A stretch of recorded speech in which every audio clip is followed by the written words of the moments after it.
ಚಿಕ್ಕಬಳ್ಳಾಪುರದಲ್ಲಿ ಜೆಡಿಎಸ್ ಮುಖಂಡನ ಬರ್ಬರ ಹತ್ಯೆ ಮಾಡಲಾಗಿದೆ. ಮಾರಕಾಸ್ತ್ರಗಳಿಂದ ಮನಸೋ ಇಚ್ಛೆ ಬೀಸಿ ಭೀಕರವಾಗಿ ಮರ್ಡರ್ ಮಾಡಲಾಗಿದೆ. ಜೆಡಿಎಸ್ ಮುಖಂಡ ವೆಂಕಟೇಶನ್ನ ದುಷ್ಕರ್ಮಿಗಳು ಹತ್ಯೆಗೈದಿದ್ದಾರೆ. ಚಿಕ್ಕಬಳ್ಳಾಪುರದ ತಮ್ಮನಾಯಕನಹಳ್ಳಿ ಗೇಟ್ ಬಳಿ ಈ ಘಟನೆ ನಡೆದಿದೆ. ಟಿವಿಎಸ್ ಎಲೆಕ್ಟ್ರಿಕ್ ಬೈಕ್ನಲ್ಲಿ ತೆರಳುತ್ತಾ ಇದ್ರು ವೆಂಕಟೇಶ್. ಈ ವೇಳೆ ಅಟ್ಯಾಕ್ ಅನ್ನ ಮಾಡಲಾಗಿದೆ. ಬೈಕ್ ಅಡ್ಡಗಟ್ಟಿ ಕೊಲೆ ಮಾಡಿದ್ದಾರೆ ದುಷ್ಕರ್ಮಿಗಳು. ಚಿಕ್ಕಬಳ್ಳಾಪುರದಲ್ಲಿ ಜೆಡಿಎಸ್ ಮುಖಂಡನ ಬರ್ಬರ ಹತ್ಯೆ ಮಾಡಲಾಗಿದೆ. ಮಾರಕಾಸ್ತ್ರಗಳಿಂದ ಮನಸೋ ಇಚ್ಛೆ ಬೀಸಿ ಭೀಕರವಾಗಿ ಮರ್ಡರ್ ಅನ್ನ ಮಾಡಿದ್ದಾರೆ. ಜೆಡಿಎಸ್ ಮುಖಂಡ ವೆಂಕಟೇಶ್ ಹತ್ಯೆಯನ್ನ ಮಾಡಿದ್ದಾರೆ ದುಷ್ಕರ್ಮಿಗಳು. ಚಿಕ್ಕಬಳ್ಳಾಪುರದ ತಮ್ಮನಾಯಕನಹಳ್ಳಿ ಗೇಟ್ ಬಳಿ ಈ ಘಟನೆ ನಡೆದಿದೆ.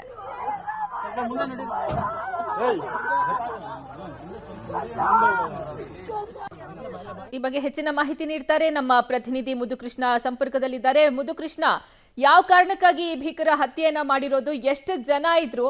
ಏನ್ ದ್ವೇಷ ಇತ್ತು?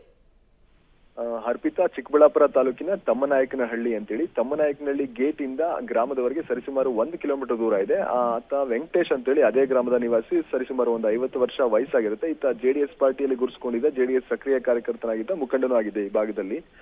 ಈತನ ಹೆಸರು ಗೋಲ್ಡ್ ವೆಂಕಟೇಶ್ ಅಂತಾನು ಕರೀತಿದ್ರು, ವಾಚ್ ವೆಂಕಟೇಶ್ ಅಂತೇಳಿ ಬಹಳಷ್ಟು ಪ್ರಸಿದ್ಧಿಯಾಗಿದ್ದ. ಈತ ರಿಯಲ್ ಎಸ್ಟೇಟ್ ವ್ಯವಹಾರವನ್ನ ಮಾಡ್ತಿದ್ದ, ಕೃಷಿ ಕಾಯಕವನ್ನ ಮಾಡ್ಕೊಂಡಿದ್ದ, ಮತ್ತೆ ಜೆಡಿಎಸ್ ಪಾರ್ಟಿಯಲ್ಲಿ ತೊಡಸ್ಕೊಂಡಿದ್ದ. ಆದ್ರೆ ಈತನನ್ನ ಈ ಸರಿಸುಮಾರು 9 ಗಂಟೆಯಿಂದ 9:15-20 ನಿಮಿಷದ ಒಳಗಾಗಿ ಆ ಸಮಯದಲ್ಲಿ ಒಂದು ಹತ್ಯೆ ಆಗಿರುವಂತದ್ದು.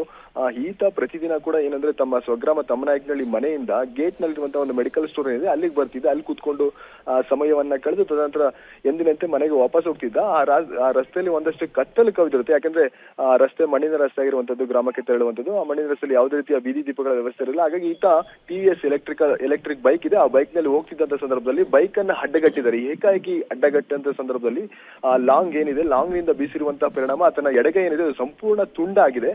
ಒಂದು ಸಣ್ಣ ಚೂರಿನಷ್ಟು ಮಾತ್ರ ಕಚ್ಕೊಂಡಿದೆ. ಮತ್ತೆ ತದನಂತರ ಆತನ ಮೇಲೆ ಭೀಕರವಾಗಿ ಹಲ್ಲೆ ಮಾಡಲಾಗಿದೆ. 3-4 ಬಾರಿ ಮುಖಕ್ಕೆ ಲಾಂಗ್ ನಿಂದ ಬೀಸಿರುವಂತಹ ಬಹಳಷ್ಟು ದೊಡ್ಡ ಮಟ್ಟದ ಗಾಯಗಳಾಗಿ ಗಂಭೀರವಾಗಿ ಆತ ಸ್ಥಳದಲ್ಲೇ ಕುಸಿದು ಬಿದ್ದು ಸಾವನ್ನಪ್ಪಿರುವಂತದ್ದು. ಬಟ್ ಈಗ ಅವರ ಮನೆಯವರು, ಆತನ ಮಗ ಇರ್ಬೋದು, ಸಂಬಂಧಿಕರು ಎಲ್ಲರೂ ಬಂದು ಆಕ್ರಂದನ ಮುಗಿಬಿಟ್ಟಿದೆ. ಬಟ್ ಕಾರಣ ಹತ್ಯೆ ಮಾಡೋದಕ್ಕೆ ಏನು ಅನ್ನೋದು ಇದುವರೆಗೂ ಕೂಡ ಯಾರಿಗೂ ಗೊತ್ತಿಲ್ಲ. ಏನು ದ್ವೇಷ ಇತ್ತು ಅನ್ನೋದು ಕೂಡ ಗೊತ್ತಿಲ್ಲ. ಅವರು ಒಂದು ಅನುಮಾನವನ್ನು ವ್ಯಕ್ತಪಡಿಸಿದ್ದಾರೆ. ಇದೇ ಒಂದು ರಸ್ತೆಯಲ್ಲಿ ಒಂದು ಬಾರ್ ಇದೆ, ಹಾಗಾಗಿ ಬಾರ್ ಮುಂದೆ ಕುಡಿತಕ್ಕಂಥವ್ರನ್ನ ಈ ವೆಂಕಟೇಶ್ ಆಗಾಗ್ಗೆ ಬೈದು ಬುದ್ಧಿವಾದ ಹೇಳ್ತಿದ್ದ. ಹಾಗಾಗಿ ಅವ್ರು ಯಾರಾದ್ರೂ ಮಾಡಿದ್ರ ಅನ್ನೋಂತ ಅನುಮಾನಗಳಿದೆ. ಈಗ ಸ್ಥಳಕ್ಕೆ ಎಸ್ಪಿ ಅವರು ಮತ್ತೆ ಪೊಲೀಸರು ಭೇಟಿ ನೀಡಿ ಪರಿಶೀಲನೆ ಮಾಡ್ತಿದ್ದಾರೆ. ಮುಂದೆ ಯಾರು ಮಾಡಿದ್ರೆ ಅನ್ನೋದು ಪತ್ತೆ ಹಚ್ಚಬೇಕಾಗುತ್ತೆ. ಅರ್ಪಿತಾ, ಧನ್ಯವಾದ ಮುದುಕೃಷ್ಣ ನಿಮ್ಮೆಲ್ಲ ಮಾಹಿತಿಗಾಗಿ.